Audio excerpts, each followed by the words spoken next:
CET ಪರೀಕ್ಷೆ ವೇಳೆ ಜನಿವಾರ ತೆಗೆಸಿದ ವಿಚಾರಕ್ಕೆ ಸಂಬಂಧಪಟ್ಟಂತೆ ಇದೀಗ ಬ್ರಾಹ್ಮಣ ಸಮುದಾಯ ಪ್ರತಿಭಟನೆ ಮಾಡ್ತಾ ಇದೆ.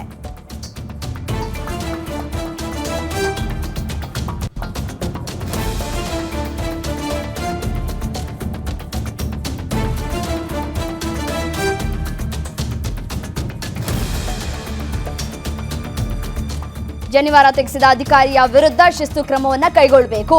ಮುಂದೆ ಇಂತಹ ಘಟನೆ ಎಂದಿಗೂ ಆಗಬಾರದು ಅಂತ ಹೇಳಿ ಎಚ್ಚರ ವಹಿಸಬೇಕು. ಡಿಸಿ ಮೂಲಕ ಸಿಎಂಗೆ ಮನವಿಯನ್ನ ಸಲ್ಲಿಸಿದ್ದಾರೆ ಪ್ರತಿಭಟನಾಕಾರರು. ಜನಿವಾರ ಧರಿಸಿದ್ದಕ್ಕೆ ಪರೀಕ್ಷೆಗೆ ನಿರಾಕರಣೆ ವಿಚಾರಕ್ಕೆ ಸಂಬಂಧಪಟ್ಟಂತೆ ವಿಜಯಪುರ ನಗರದ ಡಿಸಿ ಕಚೇರಿ ಎದುರು ಪ್ರತಿಭಟನೆಯನ್ನ ಮಾಡಲಾಗ್ತಾ ಇದೆ. ದೃಶ್ಯಾವಳಿಗಳಲ್ಲೂ ಕೂಡ ಗಮನಿಸ್ತಾ ಹೋಗಬಹುದು. ಪ್ರತಿಭಟನೆಯನ್ನ ಮಾಡ್ತಾ ಇದೆ ಬ್ರಾಹ್ಮಣ ಸಮುದಾಯ.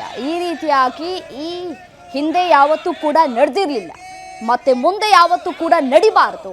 ಆ ರೀತಿಯಾದಂತಹ ಶಿಸ್ತು ಕ್ರಮವನ್ನು ಜರುಗಿಸಬೇಕು ಅಂತ ಹೇಳಿ ಡಿಸಿಗೆ ಮನವಿಯನ್ನ ಕೂಡ ಸಲ್ಲಿಕೆ ಮಾಡಿದ್ದಾರೆ.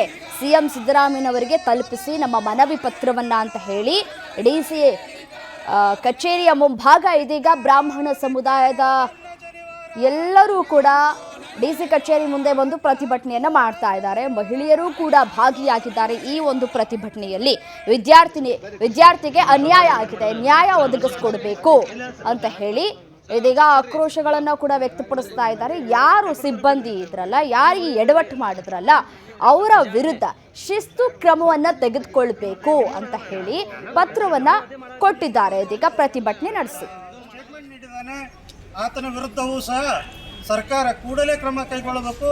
ಇಲ್ಲದೆ ಹೋದರೆ ಅವನ ಮನೆಯ ಮೇಲೆ ಮುತ್ತಿಗೆ ಹಾಕಿ ಆತನ ವಿರುದ್ಧ ಆತನ ಏನು ಶಬ್ದ ಹೇಳಿದಾನೆ ಅದನ್ನೇ ನಾವು ಮಾಡಬೇಕಾದ ಪ್ರಸಂಗ ಉಂಟಾಗ್ತದೆ. ನಾವು ಬ್ರಾಹ್ಮಣ ಸಮಾಜದವರು ಅಷ್ಟು ಹೀನ ಕೃತ್ಯಕ್ಕೆ ಹೋಗೋದಿಲ್ಲ. ಆತನ ವಿರುದ್ಧ ಸರ್ಕಾರ ಕೂಡಲೇ ಕ್ರಮ ಕೈಗೊಳ್ಬೇಕಂತೇಳಿ ನಾನು ಆಗ್ರಹಪಡಿಸ್ತೇನೆ. ಆತನ ಒಂದು ಚಿತ್ರ ರಿಲೀಸ್ ಆಗೋದಿದೆ. ಅಂತಹ ಒಂದು ಚಿತ್ರದ ಚೀಪ್ ಪಬ್ಲಿಸಿಟಿಗೆ ಅಂತ ಒಂದು ಹೇಳಿಕೆ